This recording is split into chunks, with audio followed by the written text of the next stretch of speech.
Hi, my name is Frederick Beck. I've always had a fascination for animals, especially reptiles, so wherever I go, I try to interact with and learn about as many animals as possible, and of course, share my experience and knowledge. In the following video you're gonna see now, guys, it's actually a video that was requested by you. So it's about my little reptile collection that I've got. I hope you enjoy the video, guys. I am the Bavarian Herper.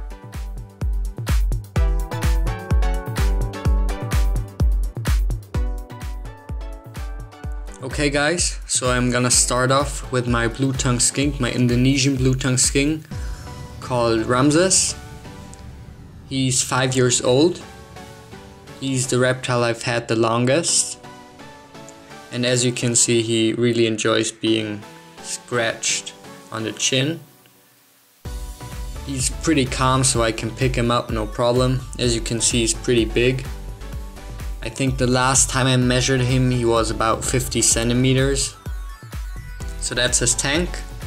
That's the right side of his tank. As you can see, I let the plants grow all over it. So, because obviously in Indonesia, that's where he's gonna live, is in the undergrowth. So he has his cave back there.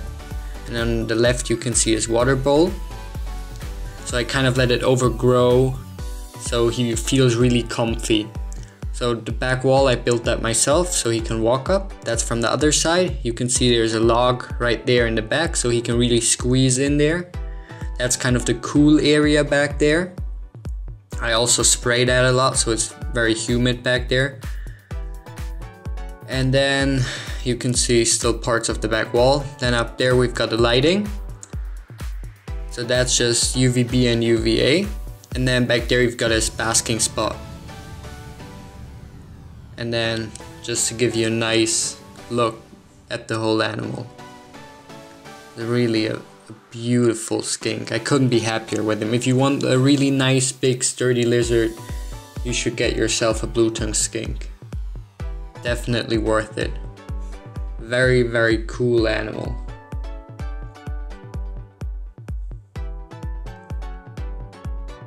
Then next up, we have my flame Me Tarantula, Cleopatra. She's, I think, 5 years old now. I've had her for 2 years, so she was almost fully grown when I got her.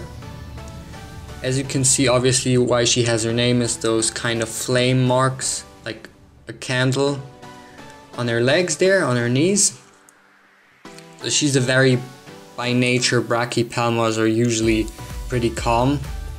So as you can see, she just walks up there. There, she's just eating a roach. You can see her teeth that she's sinking into the roach. So that's her little tank she's got. With those guys, if you have a tarantula that lives on the ground, you should not give her an enclosure that's too high, because sometimes they're gonna climb up, and if it's too high and they fall down, they're gonna break something and maybe they can die. Just a lamp up there for a bit of heat. They don't need too much. Then in the corner there we have her little water dish, also not too deep. And then there you can see her hide she's got there with her barrel where she can go down and dig down if she wants to. But normally she just feels very safe, so she stays outside and displays herself. That's why I like her very much, because some tarantulas that I've had in the past, they just hide and you won't really ever see them, which is kind of a shame, but yeah. So yeah, absolutely gorgeous tarantula.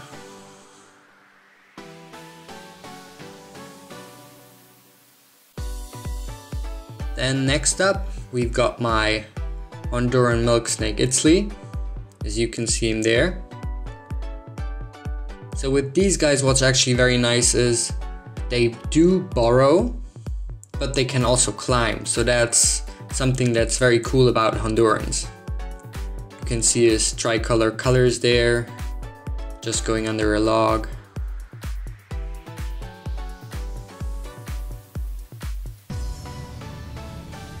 So yeah, he's also a very nice snake. I actually got him from a reptile rescue, because somebody decided that they couldn't take care of him anymore, so they gave him away. And yeah, so I got him from those guys. So yeah, and then he's completely disappeared under the log.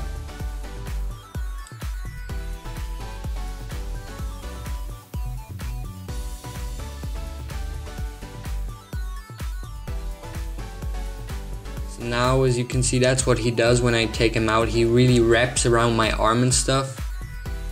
So he really enjoys that. Here he's just checking the surroundings with his tongue. You can see the real nice forked tongue. Really nice, you can see the colors. Here's just his full size. So that's his cage. Starting from the left, you can see the water bowl. And then that's actually where it gets darker. That's beneath like a plateau that I built. So I've also built that back wall myself.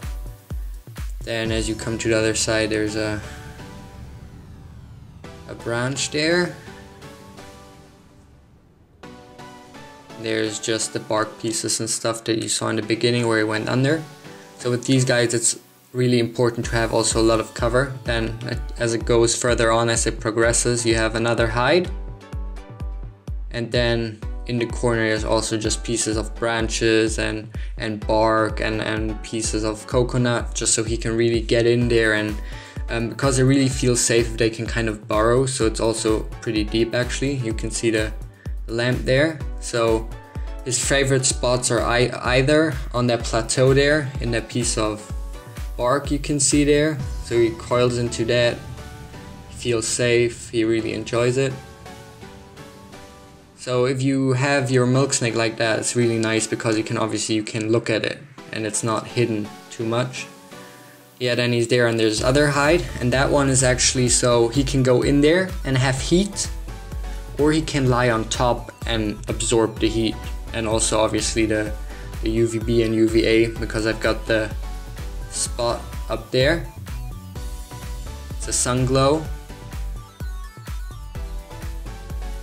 So next up we have our African sport tortoise. This is actually a family pet. So it's also a male. His name is Sultan, and he's 6 years old. And as you can see, most of the time he's in the garden, obviously, because they need a lot of space and a lot of room. So either he runs around in the garden feeding on stuff. Also got a video up, a time lapse up of him actually grazing through the garden. And there you can see him just relaxing, just lying around in the garden, absorbing the sun. He obviously also enjoys that.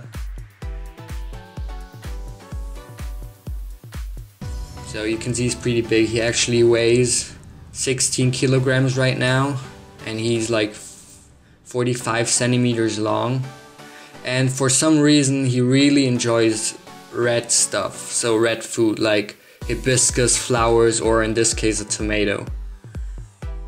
So I've actually fast forwarded it a bit, just so it won't take too long for him to come, but you can just place something red in the garden, like a tomato or a flower or something that he can eat. And yeah, within pretty much no time, for tortoise at least, he'll be there and he'll enjoy it. So there you can see his foot already. So he's coming in, checking it out, seeing, oh look, it's something red. Let's see if it's edible.